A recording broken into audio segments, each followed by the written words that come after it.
Hi, I'm Davy. I'm awesome. Welcome to Davy's Awesome Wrestling, where I review wrestling related things all from the perspective of a fan, not an insider. And this past week, for the second year in a row, AEW held World's End, live from Orlando, Florida. Let's get into it. The opening match, a semi-final match for the Continental Classic. The Continental Classic, meaning at the end of the tournament, the winner will be the Continental Champion through a round-robin style tournament where no one else is allowed at ringside. For the first in the semi-finals, Will Ospreay versus Kyle Fletcher. A rematch from their last big event. It was a great opener, it was intense. Wouldn't say it was as good as their last one, but it was intense. Especially with early on Will Ospreay getting a freaking crimson mask.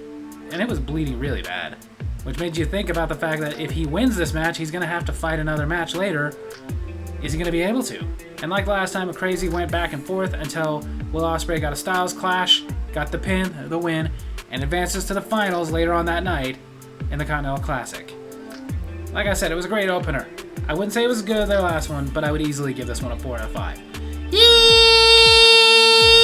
In the second Continental Classic semifinal, Ricochet versus current Continental Champion, Kazuchika Okada. It was a good match, but considering these two, it really wasn't anything special.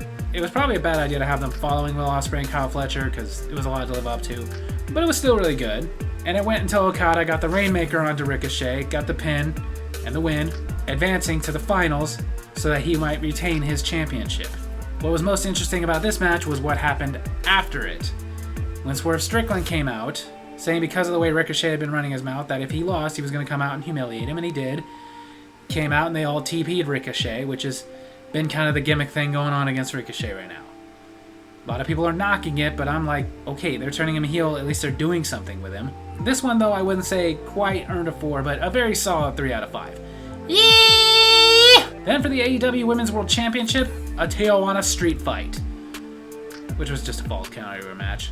Thunder Rosa versus Mariah May. It was a great match. Like, ultimately, I do think it's funny how often they have hardcore or Falls Count Anywhere matches and just give them a new name. But sometimes they do something to kind of give it a theme, I guess. In this case, Tijuana Street Fight, Thunder Rosa brought out a piñata. It was full of thumbtacks.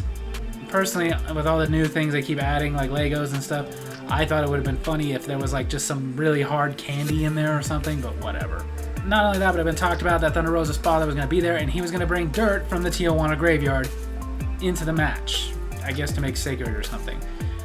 Well, that backfired because Mariah May threw that into the face of Thunder Rosa, then got her up and did a pile driver from the apron through a table, got the pin, and retained her AEW Women's World Championship. But like I said, this match was brutal, it was cool, it was intense, easily a 4 out of 5. Yeah! And then for the Dynamite Diamond Ring, something they do every year, this being year number 5, and all 4 years, the winner was MJF. MJF versus Adam Cole. Baby. So not only were they doing the Dynamite Diamond Ring, but bringing this to a head, maybe a close, I guess we'll see. But this was a great match. Not only the match itself, but the story being told. Of course, at some point, like he always does, MJF got a hold of the Dynamite Diamond Ring, was going to hit Cole with it, but Cole intercepted it and grabbed it. But still, all this going on, the ref being distracted, MJF got the low blow onto Adam Cole, the Heat Seeker, and the pin and the win. For the 5th time in a row, he is the Dynamite Diamond Ring winner. My only criticism of that is it's the Dynamite Diamond Ring. I kind of feel like that should be decided on Dynamite. But okay. But then after the match, like MJF had done to Roderick Strong, he was going to break Adam Cole's leg by wrapping it in a chair and stomping on it. But out came Roderick Strong and Kyle O'Reilly, who's been a little on the outs with Adam Cole. But it seems like now they've squashed that. And they came to help Adam Cole, who used the diamond ring to hit MJF in the face. Then of course Matt Taven and Mike Bennett were there, and we got the Undisputed Kingdom. Because Wardlow's not there anymore. Then again, I'm glad about that. Overall though, this match, it was so intense, it was one of those you couldn't look away. Easily a 5 out of 5. Yeah! Then for the International Championship, Powerhouse Hobbs challenges Kinosuke Takeshita. It was a good match, plenty of story. Although I will say the build-up to this wasn't great. I mean, it was there, but it wasn't great. And in the match, Hobbs hurt his knee, and it kept interfering with things he was trying to do. Basically, he would keep trying to do his power moves, but his knee would give out. And it led to Takeshita getting the Raging Fire onto him, getting the pin, and retaining his international championship. Which honestly, I wasn't looking forward to that. I like Konosuke Takeshita, but his title reign's been very lackluster. But the match itself, it was good. Solid 3 out of 5. Then for the TBS Championship, Chris Statlander challenging Mercedes Moné, number 2. This match was awesome. Better than their last one. Of course, I love Mercedes Moné's facial expressions and outbursts of rage when she thinks she's going to win and she doesn't. Like, she just gets so pissed about it. It adds so much. And at one point, one of the ring aprons got torn off, and Mercedes Moné decided to use that by tying up Chris Statlander's foot in the ring frame. Can't say I've ever seen that. To get out, Chris Statlander had to take off her boot. Not only that, but a very cringe moment when Mercedes Moné got a sit-out inverted pile driver onto Chris Statlander, onto that apron. That is the hardest part of the ring, and we gotta think about that sit-out pile driver. Gotta remember, that's the move that broke Steve Austin's neck.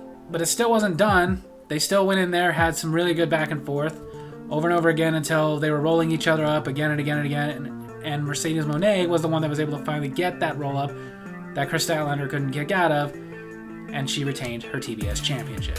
And now she's going to go to Wrestle Dynasty and defend that NJPW Strong Women's Championship against Miya Shirakawa. So, ultimately, like I said, this match was so freaking good. This one gets another 5 out of 5. Yeah! Then the finals for the Continental Classic, Will Ospreay versus Kazuchika Okada. So there was that. Was Will Ospreay going to win the title? Was Okada going to retain? Both of these two former New Japan stars. But throughout the match, what I love was the story being told of Will Ospreay obviously not being 100%, coming out with his head bandaged and stitched because of the big wound he'd had on it before. And he was wrestling like he was having trouble overcoming that. And it was intense, and it went until they were both basically just countering each other's move again and again and again until finally Okada was the one who got the Rainmaker, got the pin, the win, and retained his AEW Continental Championship. But then, first big surprise of the night, to come out and present him with the title was the returning Kenny Omega, who obviously had some words with the Young Bucks and Kazuchika and Jack Perry. So we're going to see how this rivalry is going to go. It's also exciting because if you've seen any of their matches from New Japan, oh god. But apparently Kenny Omega is making his official in-ring return at Wrestle Dynasty, the New Japan show. So I guess we'll see where this goes. This was awesome. Not quite awesome enough to get a 5, but easily a 4 out of 5. Yeah! Then the main event for the AEW World Championship, a 4-way match. Orange Cassidy versus Hangman Page versus Jay White versus champion Jon Moxley. It was a good match, and of course, you know, in the rafters, we saw Christian Cage watching because he still has that contract for an Anytime Anywhere title match. But it was pretty predictable. We kind of knew, with it being a 4-way, that Jon Moxley was not going to lose a title. And it kind of went that way. Orange Cassidy and Hangman Page had been incapacitated. Jay White took out the members of Death Rider that were trying to help Moxley, but it led to Moxley being able to get the Death Rider onto Jay White, get the pin, and retain his AEW World Championship.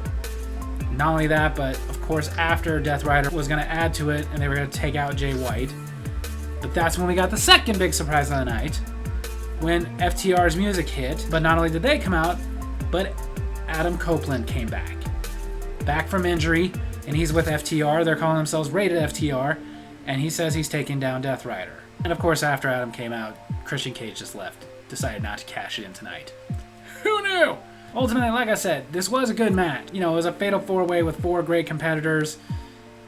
There was nothing really to complain about except the fact that I don't think anybody expected that it was going to go any other way than Mox retaining his championship.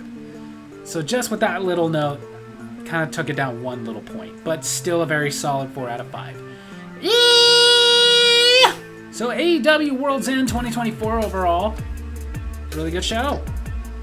There was not a bad match on the show. Heck, even the ones I gave a 3 were still really good. They just weren't quite good enough to get to 4. But there was plenty of 4s and a few 5s Some intense matches, some intense rivalries. Some that it feels like it's now settled. Some that it feels like this is far from over. And then it's even setting up for, again, I'm so excited about Kenny Omega returning. He's been gone for like a year and a half with diverticulitis. And that's a very serious disease. It kills people. And it's very hard for people to come back from that. Hopefully he can come back, and hopefully he can come back in ring shape. We'll see at Wrestle Dynasty. I love the potential of maybe there being a Will Ospreay-Kazuchika Okada rivalry coming soon, and the potential of Will Ospreay winning a different title other than the International. The only match I felt was kind of lagging was really the International Championship match, and again, it wasn't the match itself, it was just the build-up. There was build-up. Every match here was built up. Just, in my opinion, not enough. Wasn't quite enough focus on it. It was that kind of thing they're building it up, but you kept forgetting about it. But the Chris Statlander and Mercedes Moné match, the last one was really good. This one was even better. The Continental Classic, you know, some people would probably complain that it was a little cheap that the champion retained through it. Being that it is who it is, it's Kazuchika Okada, somebody who's so legendary from Japan that they made a name for themselves so much in Japan that we knew about them here, it works. The main event, like I said, the only thing that took off a little bit for it was the fact that it was predictable. I didn't see any one of those three walking out with that title. Mainly because that's just kind of how AEW seems to do it. They want a big match, but they have no intention of taking the title off the champion. They're just like, you know what, let's do a four-way. It seems like if it's not a one-on-one, you know dang well it's not changing hands. Especially not right now with how hot Death Rider is. But also, it was a great way to have Adam Copeland return. To come after Jon Moxley, who's trying to, as he says, take down and then rebuild AEW in his image. And then with FTR backing him, I could easily see them taking the Trios Championships off of Death Rider. And my prediction is just eventually, somewhere down the line, he's going to win the title from Mox. And that's when Christian Cage is going to cash it in. Which, okay. Their rivalries are always good too. So ultimately, as far as World's End, they talk about the way they're ending the year. It was a great way to end the year. Honestly, I was very entertained by it. I would give it a 5 out of 5.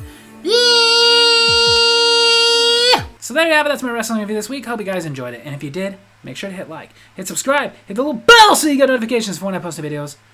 And leave a comment so I can respond to my next comment corner. Tell me what you thought of AEW World's End 2024. Love you guys.